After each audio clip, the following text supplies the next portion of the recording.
அடுத்த உபதலைப்பு அந்நாள் பெருமையும் இந்நாள் சிறுமையும்.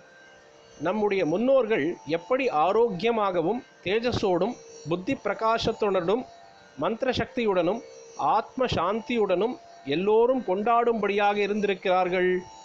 இப்போதுள்ள நாமோ எத்தனை வியாதி வக்கையோடு ஒரு பவிஷும் இல்லாமல் புத்தி மங்கி மந்திர சக்தி என்கிற வரை போகாமல் சாதாரண புருஷ சக்தி கூட இல்லாமல் எப்போதும் அசாந்தியோடு இருந்து வருகிறோம் என்பதை பார்த்து அவர்கள் பின்பற்றி வந்த சாஸ்திர ஆச்சரணைகளை கஷ்டமாயிருக்கிறது என்று நாம் விட்டுவிட்டதுதான் நமக்கு அதைவிட எவ்வளவோ பெரிய நித்திய கஷ்டத்தை தந்திருக்கிறது என்று புரிந்து கொண்டு அவற்றை இப்போதிலிருந்தாவது அனுசரிக்க ஆரம்பிக்க வேண்டும். முதலில் கொஞ்சம் சிரமமாக இருந்தாலும் பழக்கி கொண்டு ஆச்சாரமாக வாழ ஆரம்பித்து விட்டால் கொஞ்ச நாளிலேயே நம் சாஸ்திரங்கள் க்ஷேமத்துக்கும் சௌக்கியத்துக்கும் ஏற்பட்டனவே அன்றி கஷ்டம் உண்டு பண்ணுவதற்கு அல்ல என்று நன்றாக தெரிய ஆரம்பித்துவிடும்.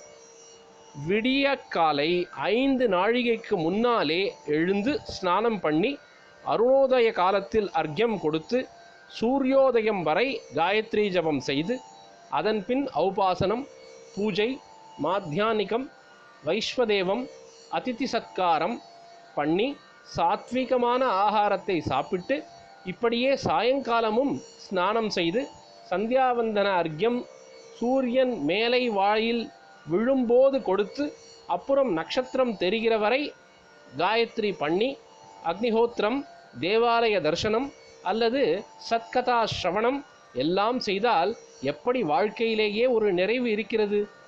இப்போது அழுக்கு பிடித்து அழுமூஞ்சியாக இருப்பது போய் எத்தனை ருச்சியுடன் பிரசன்னமாயிருக்க முடிகிறது என்று நன்றாக தெரியும்.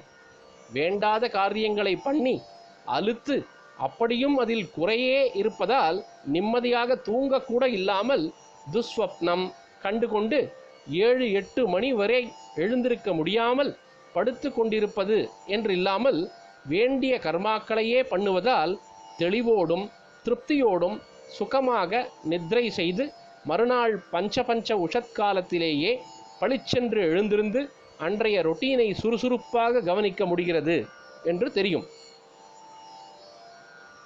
ஆத்மாவும் நிறைந்து ஆரோக்கிய திடகாத்திரமும் பெற்று சாந்தியாக சந்துஷ்டியாக நம் பூர்வீகர்கள் வாழ்ந்தது இந்த ஆச்சார அனுஷ்டான பலத்தால் தான்.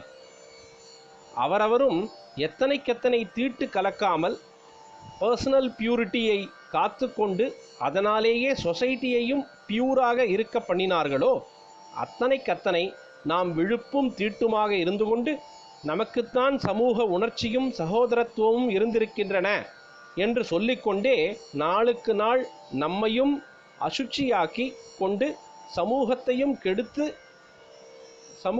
கெடுத்து கொண்டு வருகிறோம்.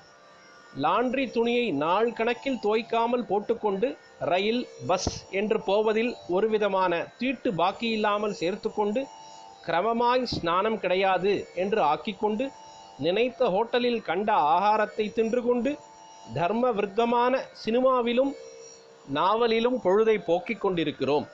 இப்படி இருப்பதில் நம்மை பற்றி நாமே மாடர்னாக இருக்கிறோம், மூட சாஸ்திரங்களை விட்டுவிட்டு புத்திமான்களாக முன்னேற்றம் கண்டு வருகிறோம் என்று பெருமை வேற பட்டு கொண்டாலும் கொஞ்சம் யோசித்தால் நமக்கு யதார்த்தம் புரியாமல் போகாது. யதார்த்தம் என்ன?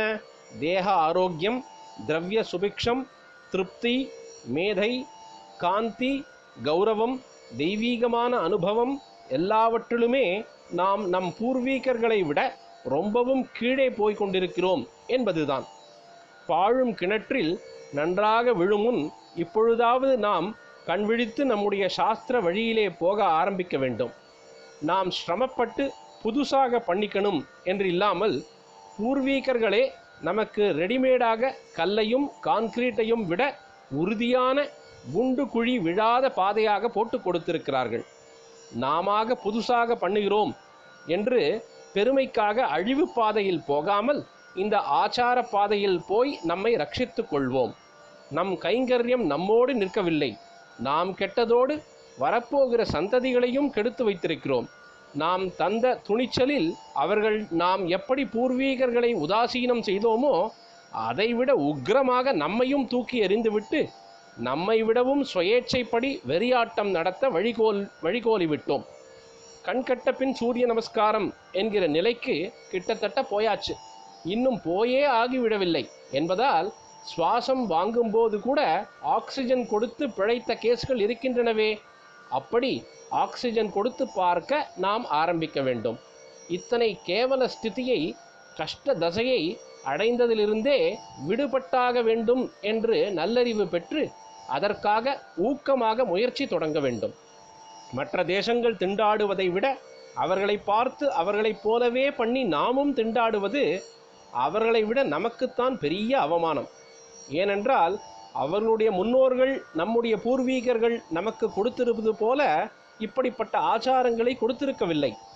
ஆச்சாரங்களை புஸ்தகத்தில் எழுதி கொடுத்திருப்பது பெருசில்லை. அதை அவர்களே எத்தனையோ 1000 தலைமுறை வாழ்ந்து காட்டி இது நடைமுறை சாத்தியம்தான் என்று நன்றாக நிரூபித்துவிட்டு போயிருக்கிறார்களே, அதுதான் பெருசு.